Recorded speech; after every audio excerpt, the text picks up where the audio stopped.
नमस्कार, मैं नीरज कुमार आप सभी साथियों के आप सभी के YouTube चैनल भूमि जानकार अमीन में स्वागत करता हूं।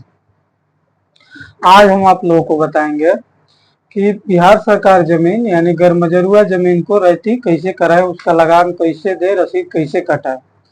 तो गैरमजरूआ जमीन का रसीद कटाने के लिए सबसे पहले हम लोग ये जानेंगे कि गैरमजरूआ जमीन होता क्या है। गैरमजरूआ का मतलब होता है, ये एक विदेशी शब्द है, फारसी शब्द है, जिसका अर्थ होता है नॉन कल्टिवेबल लैंड यानी गैर कृषि भूमि जिसपे खेती नहीं होता है।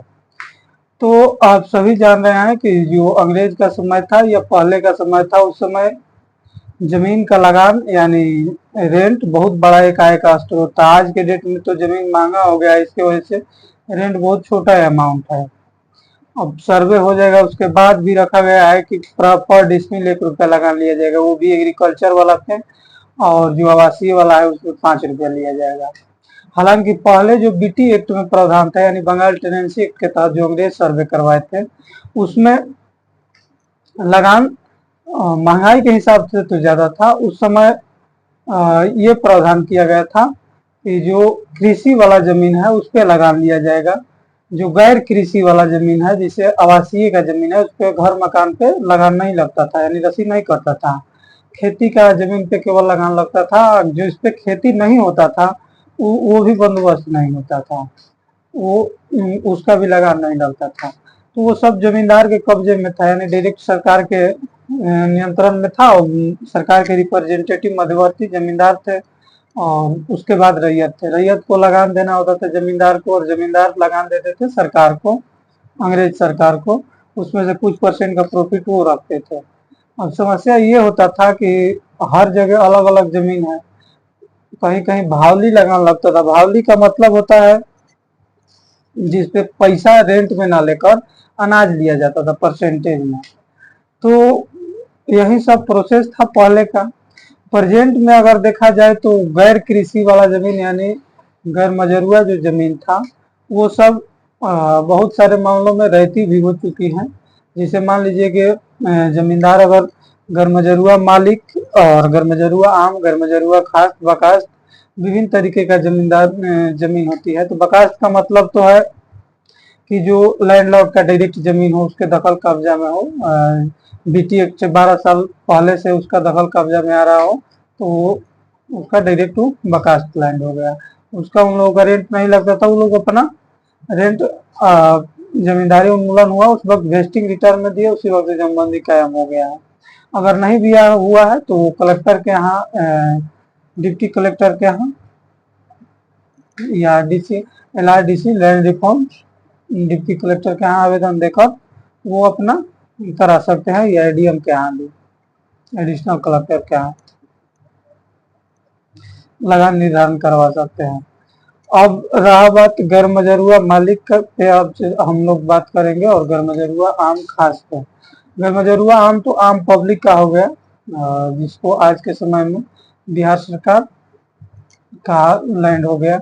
गैर मजरूआ मालिक भूमि है तो जमींदार का जमीन था जो उसका दखल में था। अगर वो वेस्टिंग रिटर्न में दिया है, वेस्टिंग रिटर्न का मतलब होता था जमींदार के पास जो खाता बही होता था, जमींदारी उन्मूलन जब हुआ तो वो सरकार अपने अंदर में सब चीज ले ली, उसी को वेस्टिंग रिटर्न कहा जाता है। उसी के आधार पर लगान रसीद सभी का रैयतों का काटा उसमें अगर दिया है तो जमींदार का रैयती हो गया है।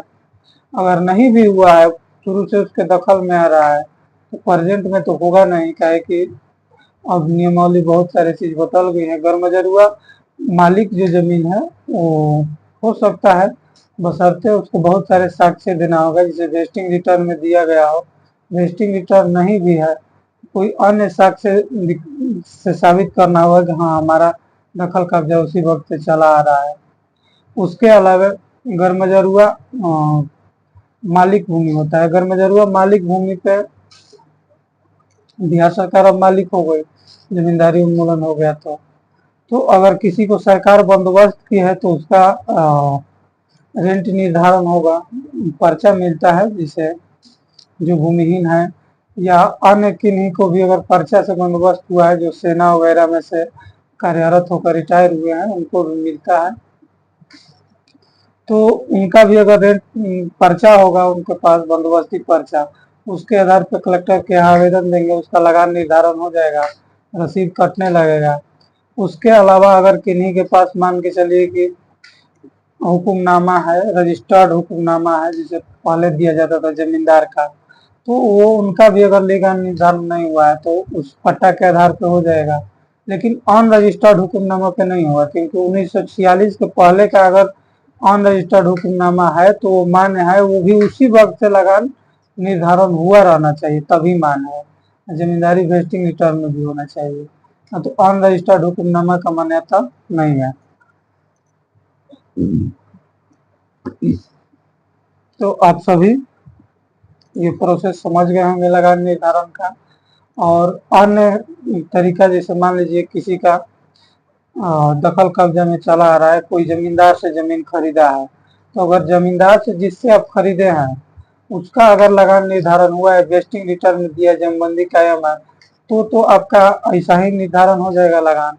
अगर मान के चलिए किसी व्यक्ति से आप खरीदते हैं और उसका लगान निर्धारण न हुआ और उसे जमींदार रजिस्टर्ड पट्टा से बंदोबस्त किए हों, तो अगर रजिस्टर्ड पट्टा से बंदोबस्त किए हैं और आपका लगान निर्धारण होने में दिक्कत हो रहा है तो दाखिल खारिज नहीं हो रहा है, तो दाखिल खारिज तो होगा ही नहीं, क्या कि उसका लगान ही निर्धारण नहीं हुआ है। दाखिल खारिज का मतलब क्या हुआ, पंजी 2 का जो जिससे लगान रसीद कटता है, जिसके अनुसार लगान दिया जाता है सरकार को, उस पे नाम दाखिल करना। आप मान लीजिए आप खरीदे हैं तो आप पहले जिसका नाम है उसको हटाना। अगर उस पंजी 2 में नाम ही नहीं है तो दाखिल खारिज होगा कैसे, उसका कैसे खारिज होगा, कैसे आपका दाखिल होगा। तो उसके लिए सबसे पहले तो उस रजिस्टर में नाम चढ़ाना पड़ेगा। तो उस रजिस्टर में अगर नाम नहीं चढ़ा है, केवल रजिस्टर्ड पट्टा है आपके पास, या रजिस्टर्ड पट्टा वाले किसी व्यक्ति से आप क्रय किए हैं भूमि, या जमींदार के जो जमींदारी का समय था रजिस्टर्ड हुक्मनामा उस समय के भी है, तो उसको लगान निर्धारण के लिए आप आवेदन दीजिएगा कलेक्टर के यहाँ, लगान निर्धारण हो जाएगा, उसके बाद रसीद कट जाएगा और तब आपका रसीद कटेगा। या अगर दूसरे से लिया है तो दाखिल खारिज होगा। सबसे पहला लगान निर्धारण का कार्य है। तो आप सभी समझ गए होंगे कि कैसे दाखिल खारिज करवाना है। बिहार सरकार अगर भूमि किसी से आप खरीदे हैं तो उस पर आपका टाइटल कैसे होगा, इस सब के बारे में मैं पिछला वीडियो बनाया हूँ गैरमजरूआ पे, बकास्ट पे और अन्य कई सारे वीडियो हैं। आप सभी चैनल को सब्सक्राइब कर लें और जाकर उस वीडियो के डिस्क्रिप्शन में लिंक दे दूंगा, आप सभी देख सकते हैं। और भूमि संबंधित किसी भी जानकारी के लिए मेरे चैनल को सब्सक्राइब करें, वीडियो को लाइक करें, शेयर करें और विशेष जानकारी के लिए आप कांटेक्ट भी कर सकते हैं। चैनल के डिस्क्रिप्शन में मेरा नंबर दिया गया है। देखते रहिए भूमि जानकार अमीन। जय हिंद।